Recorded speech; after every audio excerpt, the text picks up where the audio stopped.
Hi, this is Archana Kadiravan. Welcome to Tesh Bros Kitchen. இன்னைக்கு நம்ம பார்க்க போற டிஷ் வந்து சோயா பெப்பர் ஃப்ரை. அதுக்கு தேவையான இன்கிரிடியன்ட்ஸ் என்னன்னு பார்த்தலாம். சோயா சங்க் வந்து ஒரு 20 பீஸ் எடுத்து வச்சிருக்கேன். ஹாட் வாட்டர் நல்லா சோக் பண்ணிட்டு 2 hours சோக் பண்ணிட்டு நல்லா ட்ரெயின் பண்ணி வச்சிருக்கேன். ஆனியன் வந்து ஒரு ஆனியன் எடுத்திருக்கேன், ஸ்லைஸ் பண்ணி வச்சிருக்கேன். டொமேட்டோ வந்து ஒரு டொமேட்டோ எடுத்திருக்கேன், சாப் பண்ணியிருக்கேன். கறி லீவ்ஸ் கொஞ்சம், பூண்டு வந்து ஒரு 3 பூண்டு தோல் உரிக்காமல் வச்சுருக்கேன். இஞ்சி பூண்டு பேஸ்ட் ஒரு 1/2 ஸ்பூன் போட்டால் போதும், ஏன்னா ஆல்ரெடி பூண்டு போடுறோம். சில்லி பவுடர் 1 ஸ்பூன், மஞ்சள் பொடி 1/2 ஸ்பூன், பெப்பர் பவுடர் 2 ஸ்பூன், கொத்தமல்லி கொஞ்சம், தேங்காய் பால் வந்து ஒரு டம்ளருக்கு கொஞ்சம் கம்மியாக வச்சுருக்கேன். ஆயில் வந்து ஒரு 1/2 கப் வச்சுருக்கேன், ஏன்னா நம்ம கீ வேறு 2 ஸ்பூன் போட போகிறோம். 1/2 கப் போட்டால் போதும். இப்போ நம்ம ஸ்டார்ட் பண்ணலாம். இப்போ கடாய் ஹீட் ஆகிடுச்சு. இப்போ நம்ம ஆயில் குத்திடலாம்.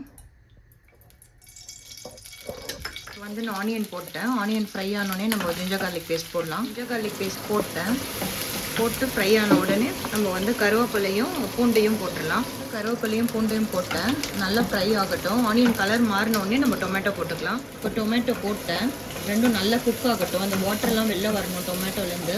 நல்லா குக் ஆனோடனே நம்ம மஞ்சள் பொடி போட்டுக்கலாம். இப்போது டர்மரிக் பவுடர் போட்டேன். இப்போ நல்லா குக் ஆனோடனே அடுத்தது வந்து நம்ம சில்லி பவுடர் போட்டுக்கலாம். சில்லி பவுடர் போட்டேன், கொஞ்சம் குக் ஆகட்டும். அதுக்கப்புறம் நம்ம வந்து கோகோனட் மில்க் ஊற்றிக்கலாம்.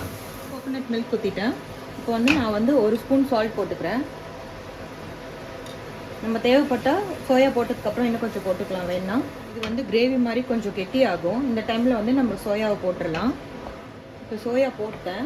சோயா வந்து ஒரு 2 minutes குக் ஆகட்டும். அதுக்கப்புறம் நம்ம தண்ணி ஊற்றி கொஞ்சம் குக் பண்ணணும். திருப்பி 1 டம்ளர் வாட்டர் ஊற்றி கொஞ்சம் நல்லா சோயா பாயில் ஆகணும். கொஞ்சம் கொத்தமல்லி போட்டிருக்கேன். குக் ஆனோடனே நம்ம 1 டம்ளர் தண்ணி ஊற்றிக்கலாம். நல்லா மிக்ஸ் ஆகிடுச்சு. நான் 1 டம்ளர் வாட்டர் ஊற்றுறேன். இது குக் ஆன உடனே நம்ம பெப்பர் பவுடர் போட்டு கீ குத்தி கார்னிஷ் பண்ணிடலாம். இப்போ பார்த்தீங்களா, நல்லா அந்த வாட்டர் அப்சர்வ் ஆகிடுச்சு. இந்த டைமில் வந்து நம்ம பெப்பர் பவுடர் போட்டுக்கலாம். 2 ஸ்பூன் போட்டிருக்கேன்ல, பெப்பர் பவுடர் போட்டேன்.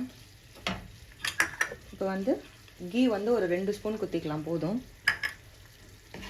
ஜஸ்ட் ஒரு 2 minutes இது குக் ஆகட்டும். குக் ஆனோடனே நான் பிளேட்டிங் பண்ணிவிட்டு உங்களுக்கு காட்டுறேன். இப்போ சோயா பெப்பர் ஃப்ரை செம்மையாக வந்திருக்கு. கோகோனட் மில்கோட ஃப்ளேவர், கீயோட ஃப்ளேவர் எல்லாம் ரொம்ப நல்லா இருக்குது. நீங்களும் உங்கள் வீட்டில் ட்ரை பண்ணுங்கள். சேனலை லைக் பண்ணுங்கள், ஷேர் பண்ணுங்கள், சப்ஸ்கிரைப் பண்ணுங்கள். Thank you so much. அடுத்தது ஒரு இன்ட்ரெஸ்டிங்கான ரெசிபியில் பார்க்கலாம். தேங்க்யூ.